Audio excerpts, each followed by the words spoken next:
O Flamengo perdeu para o Alcas. O Mauro César Pereira já falou no começo do programa que foi um papelão, que foi um vexame. Eu também acho um vexame. Vale a gente lembrar, ninguém sabia o que era o Alcas até o sorteio da Libertadores.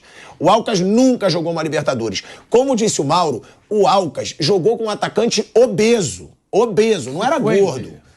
Cifuente. Subir na balança. O cara é obeso. E o cara é obeso. O cara é muito gordo. E aí eu pergunto, Mauro, do jogo você já falou um pouco. Agora, sei que você vai ficar brabo. Eu tenho um pensamento mais do torcedor, como você diz. E você é um cara mais técnico. Mas eu tava defendendo o Vitor Pereira. Eu acho que jogador tem culpa, jogador tem que ser cobrado. Agora, não dá pra você demitir tudo que é jogador pagando multa rescisória. Não dá. Eu cobro muito o jogador, porque foi um papelão o que o Flamengo fez ontem no ataque, no meio, na defesa. A defesa, então, parecia que tava jogando pelada. O segundo gol que foi anulado foi ridículo. O terceiro gol, que foi válido, né? O segundo gol válido, foi ridículo da parte defensiva. O Santos, goleiro, errando o tempo todo. Não sei o que esse cara desaprendeu quando ele chegou no Flamengo. Agora, o Vitor Pereira já vai para 4 meses de trabalho, 5. Ele chega em janeiro. Ele começa mesmo em janeiro. Ele chega em novembro. Vai, 4 meses, 5 meses de trabalho. E eu não vejo uma evolução do trabalho. Eu não vejo o Flamengo jogar bem, é o que eu quero dizer. Você não vê o Flamengo jogar bem em quase jogo nenhum. Eu acho, minha opinião, que tem que começar a se cobrar de, tipo assim, ó, ou vai ou sai. Porque eu achei que na situação do Paulo Souza, esperou-se muito e o Flamengo perdeu muito fôlego no Brasileiro e não conseguiu depois retomar, na minha opinião. Você acha que o Vitor Pereira tem risco se perder um título pro Fluminense com uma virada? E outra, eu sei que você sempre foi muito a favor a mantê-lo. Você, independentemente do resultado do Fluminense, é a favor de bancar e você acha que tem como esse time evoluir muito com o Vitor Pereira diante do rendimento nesse começo de temporada? Primeiro, assim, deixar claro, eu não defendo ninguém, eu não sou amigo de técnico, defende de bancar o treinador. Não, estou dizendo porque você colocou da maneira, assim, eu não defendo, eu não ataco incondicionalmente, tampouco eu defendo, não tem nada a ver com o Vitor Pereira, nem conheço o Vitor Pereira. Não, eu sei. Eu defendo o direito do técnico de fazer um trabalho. Eu acho que o que colocaram esse técnico ali foi para fazer uma mudança profunda. Mudanças profundas na forma de jogar não acontecem em pouco tempo. E o trabalho dele para começar essas mudanças, ele não iniciou lá em janeiro, ele iniciou durante a temporada, depois das derrotas. Antes do jogo do Del Valle ele começou a mudar. Até o Mundial ele não mudou, era o time do ano passado com o Gerson sem o João Gomes. Era o mesmo modelo de jogo, a mesma proposta, aquela história, eu não vou pintar a casa toda de uma vez. Ele começou essa pintura antes do jogo com o Del Valle, aí ele começou a mexer, mudou o sistema para 3 zagueiros, começou a alterar a forma de jogar da equipe. Então, esse processo, ele não começa em janeiro, ele começa depois. E por que ele não começou em janeiro? Porque tinha essas competições e não dava para você mudar na correria, tinha que tentar ganhar. Acabou que perdeu, então deu tudo errado. Perdeu o Supercopa Palmeiras, perdeu o Mundial de Clubes e tudo mais. E depois, já com essas mudanças, eu acho que o time tem altos e baixos, ele faz um jogo melhor, um jogo pior, um jogo melhor, um jogo pior. Eu não consigo falar em cima de uma especulação. Por exemplo, o Flamengo pode perder para o Fluminense no domingo de várias maneiras.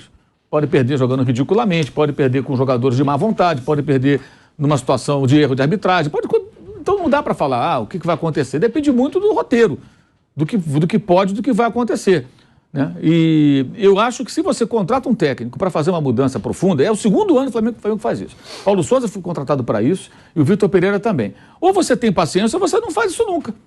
Agora, eu não acho que tem que demitir o técnico, demitir jogador nenhum, não, mas tem que ter cobrança. Eu queria saber por que não se cobra os jogadores. Quem é o dirigente do Flamengo? É o Landim? É o Marcos Braz? Quem que vai chegar no vestiário um dia e falar, gente, o que foi isso? Que jogo foi esse? O que está acontecendo? Porque aparecer no vestiário e falar, como o Marcos Braz falou, eu acho até que foi uma brincadeira, não leva aquilo muito a sério, Real Madrid pode esperar, o Rolandinho no CT numa semana de título, legal, mas tem que ir na hora do esporro também. Olhar no olho do jogador e falar assim, olha, o negócio é o seguinte, cara, isso aqui é o Flamengo. Vocês não podem protagonizar esse tipo de papelão. O que está acontecendo? Porque alguns de vocês estão jogando muito abaixo. Por quê? O que acontece? Erros individuais não podem ser atribuídos a nenhum técnico, na minha opinião. O técnico não mandou o Gerson recuar a bola nos pés do Arias do sábado passado. O técnico não mandou o Everton Ribeiro dar um passo ridículo para o meio do campo, no pé do jogador do Alcas, para armar um contragolpe da origem do gol. Ele não mandou o Santos sair do gol daquela maneira, o Rodrigo Caio errar em todos os gols, até no gol anulado. A culpa do técnico o quê? Pelas escolhas, as substituições que foram muito boas no sábado ontem foram ruins. pela forma como o time se comportou, pelo fato de não ter conseguido corrigir no segundo tempo para o time dar uma amarrada no jogo e até abraçar o empate dado momento que não estava tão ruim. A forma como a defesa estava exposta no segundo tempo. E a defesa estava super exposta. O que é aquilo? Qual a participação dele? O que ele treinou? Como é que foi isso? Acho que essa discussão tem que ter. Deveria ter essa discussão com o técnico também, internamente. Aí a portas fechadas. Vem cá, o que foi isso? O que você preparou esse time? Não sei se o dirigente tem condições de ter esse tipo de conversa. Por que foi montado dessa maneira? Tem que cobrar. Claro que tem que cobrar. Eu acho que a cobrança tem que ser assim, não essa coisa de ficar vociferando em rede social, berrando. Até porque faz o quê? Contrata quem? Quem é esse mágico que vai chegar? Vão trazer o Dorival de novo? Até parece que estava muito bom com o Dorival. O Dorival conseguiu um paliativo ali que deu títulos ao Flamengo. Mas foi um paliativo. No final do ano o time já estava desandando de novo. O time não estava bem, estava muito mal. Muito mal. E eu acho que o que tem que se buscar quando você tem um alto investimento é um time consistente. E essa consistência não se atinge em pouco tempo. Agora tem que cobrar o técnico e cobrar os jogadores. Enquanto só se cobrar o técnico e mandar o técnico embora, isso não vai mudar. Porque eles estão livres de qualquer tipo de problema. O jogador não passa por nada. E ainda tem um agravante ainda que quando um cara como Everton Ribeiro, que tem uma bela história no clube, fez um final de ano excelente, fez a jogada do gol do título da Libertadores, jogou ótimas partidas no final do ano passado, embora o time caísse, ele cresceu, ele foi bem. E ele é ótimo, acho ele ótimo, mas esse ano ele tem ido muito mal. Em geral, tem jogado mal. Quando ele saiu do time em dado momento contra o Volta Redonda, foi o Escarcéu. Nossa, quebraram o quarteto, não sei o que, bababá. Daí quebrou o quarteto. Não tá jogando nada, pô, vai pro banco, bonitão. O Gabigol agora deu aquela declaração infeliz no jogo do Fluminense, que quer ser centroavante. Onde foi falar de centroavante? O que ele fez ontem? Rigorosamente nada. E perdeu um gol. Quando ele recebeu a bola rolada ali de frente, ele meio que perde o equilíbrio. Caiu, que nem tinha perdido contra o Vasco. Ele não deu sequência às jogadas, ele não sabe fazer pivô, ele não é centroavante, ele se enfiou no meio do zagueiro algumas vezes, não funciona. Quando teve chance, não fez o gol. Teve uma bola que sobrou na entrada da área, chutou com o pé direito, chutou para fora, já tinha chutado contra o Vasco também, na mesma situação. E teve o papel ridículo dele reclamando do Cebolinha, né? O Cebolinha reteve a bola e ele queria o passe na frente. O Cebolinha segurou, na minha opinião, imaginando que ele tivesse impedido, porque ele estava bem no limite. Eu acho que é isso que ele reclama, porque no início da jogada ele não estava, depois ele... Sim, mas não pode dar aquele piti ali, gente. Porra, o rapaz recebeu a bola, olhou, ele de repente achou que estava impedido, segurou a bola. E tinha acabado de entrar o Cebolinha. Acabado de entrar, tá esquentando no jogo. Aí ele faz o quê?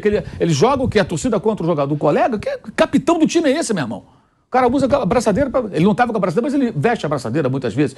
Ridículo o comportamento. Eu já elogiei várias vezes aqui, até um processo aparente de amadurecimento dele, mas ontem ele ficou transferindo responsabilidade. Vai lá e não faz gol a 8 jogos. Então, a cobrança do Vitor Pereira tem que ser profissional, dura. Deveria haver, não sei se vai haver, não sei se alguém consegue conversar assim com ele, sobre questões de montagem do time, resultado, comportamento da equipe, mas os jogadores também. Eu acho que um debate como o de ontem é pro Landim ir lá no CT, entrar no vestiário, olhar no olho de cada jogador e falar: o que é isso aqui? O que está acontecendo? Porque foi vergonhoso. O time do Alcas é muito ruim.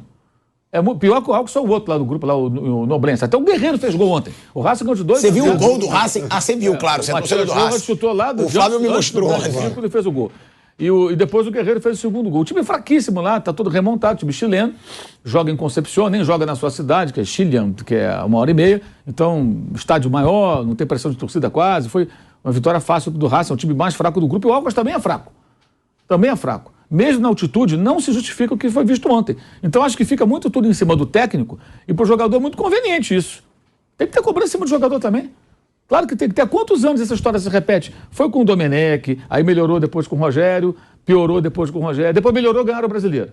Aí piorou quando teve aquelas convocações, contusões, aí mandaram o Rogério embora. Aí veio o Renato.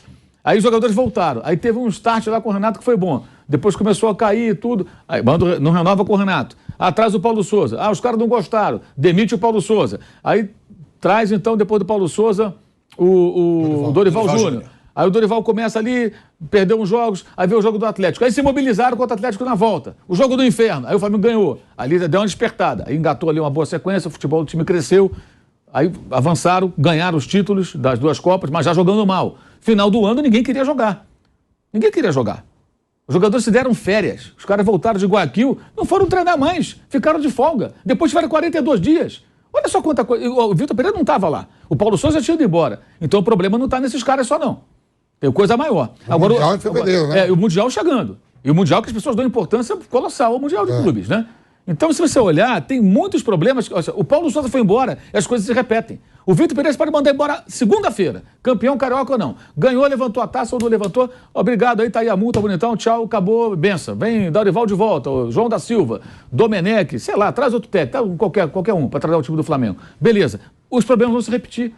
Porque tem coisa ali dentro pior. E mudou o elenco, hein? Saiu a panela. Tinha uma panela ali que foi embora. Não tem mais ninguém. Ou poucos remanescentes, né? Aquela panela ali, que era uma panela bem robusta, ela não está mais lá. Diego, Arão... Mas você percebe que o comportamento do time... Ontem a indolência, o que foi aquilo? Como é que o Vidal explica uma atuação daquela? Embora ele nem tenha feito um jogo indolente, mas ele dentro do grupo, como é que ele se sente? Ele que é um jogador que tem aquela coisa de encarnar raça, o espírito. A defesa guerreiro, me assustou. Né? A defesa me assustou. A forma como os caras, nos 2 gols, o anulado e o segundo, não. A forma como eles ficaram parados olhando quando o cara passou. Erro de posicionamento, desorganização tática, falta de um empenho maior em alguns momentos, quando o jogo começou a engrossar. Tudo foi errado. O segundo tempo foi um desastre. E esse tem sido o grande problema do Vitor Pereira. Alterna demais de um tempo para o outro.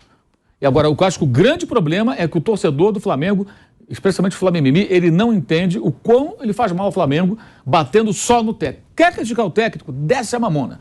Mas não é só o técnico. Não adianta falar só, fora Marcos Braz. Tem mais coisa aí. Tira o Marcos Braz, bota um outro, fica a mesma coisa. Vai adiantar nada. O que vai adiantar? Se botar um cara também com um chicote na mão ali, não vai adiantar não, bonito. Você acha que o cara vai chegar ali e vai domar as feras? Né? Isso que eu ia perguntar. Não adianta. Vocês acham que o Marcos Braz, por exemplo, Vamp, até você também para responder junto, porque você foi jogador, e foi jogador de times que só tinham medalhão. O dirigente tem moral em time que só tem medalhão? Você um dia pegou um dirigente que tinha moral realmente para dar esporro em você, Marcelinho Carioca, Rincon, porque fica isso. Será que o Marcos Braz tem moral para chegar num vestiário e dar esporro no Gabigol, e dar esporro no Everton Ribeiro, e dar esporro no Arrascaeta, desses caras que são muito medalhões? Eu não estou defendendo humilhação. Eu defendo não, eu sei, tô falando cobrança profissional. Cobrança, cobrança profissional. Você ganha 1.200.000 por mês, bonitão. Eu posso te cobrar profissionalmente. Eu sou o chefe aqui. Não, claro, eu digo isso, bronca mesmo. É cobrança profissional. Foi esse. E eu falo isso porque o Landim, quando era candidato, ele discursava sempre usando como referência o mundo corporativo, as empresas que ele comandou. E eu imagino que nas empresas que ele comandou, se vê um relatório errado, se tem uma queda de resultado e tudo, certamente o fígado de alguém era servido numa bandeja, né? Ou você acha que não, que maravilha, não, nossos números estão péssimos, o faturamento caiu, as vendas estão uma porcaria, mas todo mundo aqui é legal. Duvido, porque não funciona assim no mundo corporativo, ainda mais nos elevados escalões, né? Então, se tem cobrança e resultado, e tem que ser muito bom, muito fera, por que no futebol ele não transfere essa mentalidade, já que ele discursava sobre isso lá atrás? O Marcos Braz é mais milongueiro. É aquele mais de brodagem com o jogador, vai levando na maciota e tal. Então você tem que ter que nem aquela história, né? Por esse é o bom e o ruim. Então vai ter que ter um que faz um cafuné, vai ter que ter um que chega e cobra. Mas eu não defendo humilhação de forma alguma. Bom deixar bem claro. Eu falo cobrança profissional. Não, esporro mesmo, ó, vem cá. Que jogo foi esse? Tá ruim, o que está acontecendo? E no Vitor Pereira também, claro. Evidente, ele tem que explicar. Ele é muito bem pago, ele tem que explicar por que isso está acontecendo. Agora, não adianta que eu falei, ficar tirando o sofá da sala. Manda embora esse técnico, traz outro. Aí o mesmo problema acontece, manda embora. E os jogadores ficam ali numa situação de muito conforto. Eles não são questionados. Não são questionados. Eu acho que hoje são, você não acha, não? Muito pouco. É? Muito pouco, eu acho. Vamp, você acha que o dirigente cobra desses times de medalhão, eu tô falando? Ô, Pirada, é tudo no dia a dia a convivência, né? Por exemplo, começa a carreira no Vitória. Lá era o Paulo Carneiro, era tudo. Tudo. Então todo mundo já olhava com ele e já tinha medo. No PSV Eindhoven era o Frank Arnes, ex-jogador da seleção da Dinamarca, então tinha moral sobre todo mundo. Você perguntou no Corinthians, aqui o Corinthians é do Zé Roberto Guimarães e o Edivar Simões. Por que não vai respeitar o Zé Roberto Guimarães? Todo mundo já olhava, né? O cara super vencedor no vôlei. Ele era do vôlei e trabalhou no Corinthians como diretor de futebol. No Flamengo, quando eu trabalhei, já era o Quimelo. Era mais maleável, se dava bem com todo mundo. Então vai da convivência com todo mundo. Já na seleção brasileira, já era o Antônio Lopes e o Américo Faria. Tinha moral de chegar para conversar. Raramente. Todo mundo Você acha que tem moral? Na Inter de Milão era odiado. Tá, mas eles dão esporro em Marcelinho Carioca, em Edilson, nesses mais polêmicos. Reúne o grupo, às vezes quem tá demais chama em particular, até mesmo o grupo chama o cara em particular. Olha, raramente, eu não vou falar nunca, né? Mas raramente dirigente vai contra jogador e a favor do técnico. Eu estou falando de estrelado. Se o jogador for Nogueirinha, ele não tem apoio nem da Dona Maria do Café. Esquece. Mas se for jogador estrelado, né, e é o caso, que sai abraçado com o jogador, beijinho, aquele negócio todo, jamais vai estar do lado do treinador. Acabou. Por isso que, no caso de seleção brasileira, por exemplo, quase todo mundo, eu estou nesse pacote, prego que seja um treinador estrelado. porque tem chance menor, chance menor de ser refém. Todos os outros treinadores são reféns dos seus jogadores. Exceções feitas até com aquele que você acha que é incaível, mas passa um tempinho, vai perdendo o brilho, vai perdendo a blindagem e o cara vai para o espaço. Sempre quem leva vantagem é o jogador ou o grupo de jogador. Então, a solução para quem tem um elenco estrelado, estamos falando do Flamengo, é um técnico estrelado, um técnico de peso importante que pode dar uma dura, alguma coisa assim, mas a gente não sabe até que ponto, na dividida, a direção vai ficar do lado dele e de um jogador. Professor, você viu como o treinador do Alcas, a gente tem falado ontem aqui no programa, né? Você viu como ele mediu o grau de enfrentar o Flamengo? Ele falou, bem, se eu enfrento o Del Valle aqui e faço jogo duro, foi isso que ele falou? Eu pego o Del Valle aqui, o jogo é duro, eu faço jogo duro com o Del Valle. E ele fez o que ele falou no segundo tempo. Ele falou, no segundo tempo ele foi pra dentro. Sabe o que ele falou? Se eu pego o Del Valle aqui e faço jogo duro com o Del Valle pegou e ganhou do Flamengo, então eu posso ganhar também. Agora, o Flávio Não abertamente, que ele falou, vou de peito aberto. Segundo tempo, ele sabe que falta folha para o adversário. Ele usou a estratégia dele lá, tudo bem.